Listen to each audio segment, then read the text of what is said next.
Hawk, this is 4-1. Okay, 4-1, this is Hawk. Go, buddy. Okay, we're coming in hot. This is the actual radio chatter, late October 1969, Vietnam.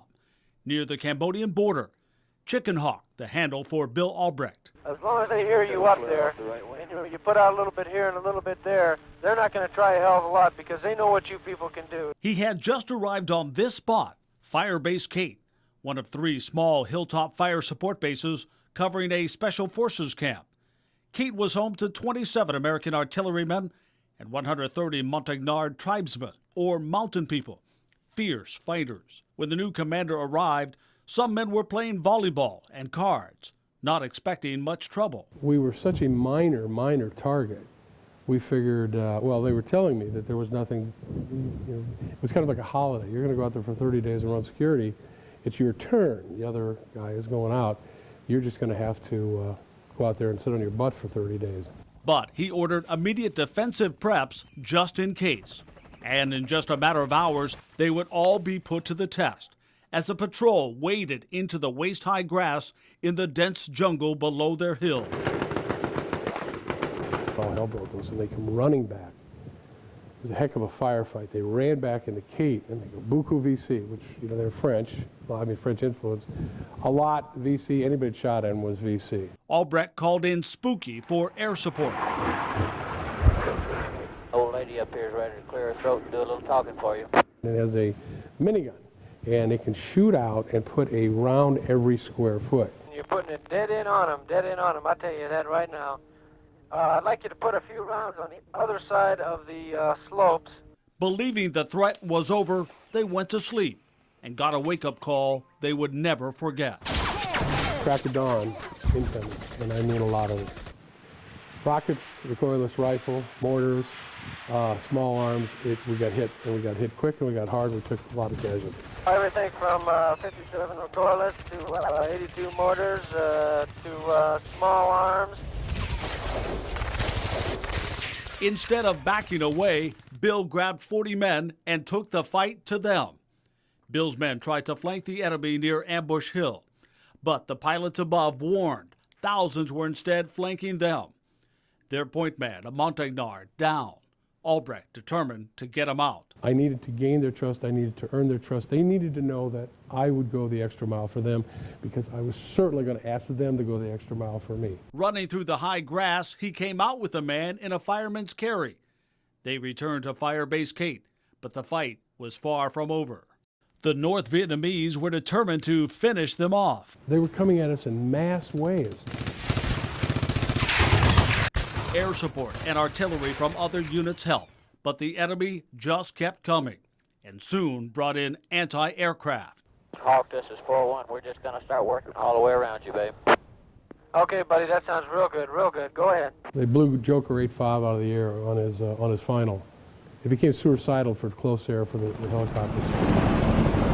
Now on their own, cannons taken out, left with hand-to-hand fighting and small arms as the enemy surged back and forth through the wire. Was I afraid during that particular time? Not while you're busy, not while the mission is at hand. That comes later in the quieter times. But over the 5-day siege, there would be very little quiet, running low on everything, including sleep.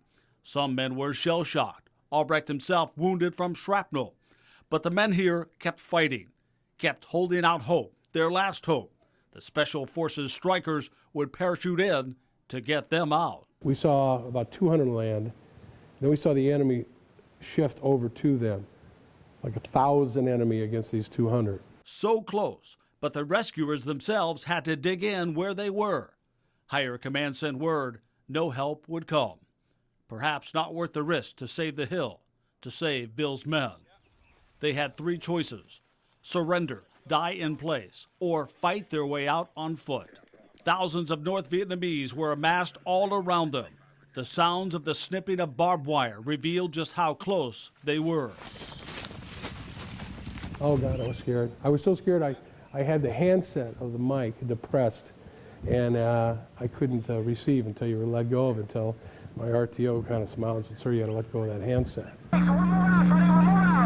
Okay, Hawk, this is bad. Now you're going to have to talk slower if you want these people to talk. call to you. In darkness, a final call to Spooky to clear a path through the jungle, through enemy lines. But Spooky could not come. The only support, the voice on the radio. Fine, no trouble so far, no trouble so far. Okay, I'll keep it posted. I looked up at the Almighty and I said, you know what? I understand I'm going to die tonight. I understand I'm not going to see the sunrise. And, you know, I think, you know what? I'm okay with that. But, Lord, before you take me, and I know I'm ready to go, let me get as many of these brave young men that you have entrusted to me to safety before you do. He ordered his men to run as fast as they could. We're by ambush hill. We're by ambush hill. We're going around left side, left side. Roger that. And somehow, some way, all but one American made it out. But that one loss would haunt him for decades. Ron Ross had just arrived. Lieutenant Ross, he was just on the ground, young guy. He was from Appleton, Wisconsin. His eyes were some of the bluest eyes I'd ever seen. You married? Yeah. Got a newborn baby. I haven't seen yet, but I'm going on R&R in 3 days. Bill was determined to get him out to see his baby boy. The aircraft to take him just 30 yards away. Bill led the way on a dead run. And I saw it coming. I saw the red tail, or the orange tail of a B-40 rocket coming right at me. I got to the entrance of the bunker, and I just went to dive in, and it hit. It blew. It blew me in, unscathed. But Lieutenant Ross wasn't as lucky, and he hit right here and out here, and he fell in, and there was no, and he bled out in 30 seconds. That feeling would never leave him, and years later, he gave up even trying to hold it all in. He had two things he just had to do. First, meet with Ron Ross's son. I looked into those eyes, and it was like looking into Ron Ross's eyes. They were the same blue. And so it was so comforting for me to be able to tell him, you know what, your last thing your father talked about on this earth was you and how proud he was to be your father. Second, take the horrors from his mind and put them on the page. This book is cathartic for me. It's a purging of the demons that I had. And paying tribute, chapter by chapter, to all of those abandoned in a tough chapter in history. Closing the book on Firebase Kate once and for all.